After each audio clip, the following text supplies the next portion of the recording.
Warning: this video contains themes of a sexual nature and bad language throughout. This happened at the same fast food place. Oh, okay. Are we linking up to the one above? I don't know.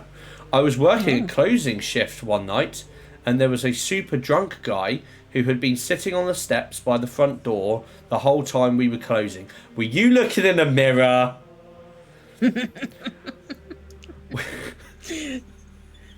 I'm sorry, whoever this is, I'm sorry, okay? We all left the building and he was still there 1.5 hours after we closed. The manager on duty left to walk home and the assistant manager for the night got on his fancy little electric scooter. I mean, whoever thinks electric scooters are fancy.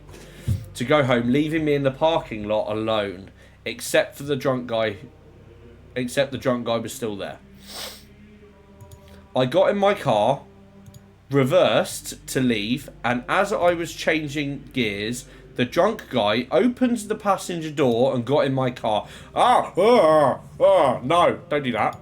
I tried to ask him to get out, but he was very insistent that I needed to drive him home or somewhere other than where he were. There weren't any lights in that part of the parking lot, nobody else was around, and we didn't have cameras pointing that way, so slightly dodgy situation to be in. After 15 minutes, I convinced him to get out, and I texted the assistant manager to say, hey, you remember that drunk guy? Well, he got in my car.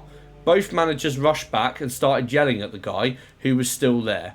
They called the police because apparently it is against the law to get in someone's car and try and make them take you somewhere.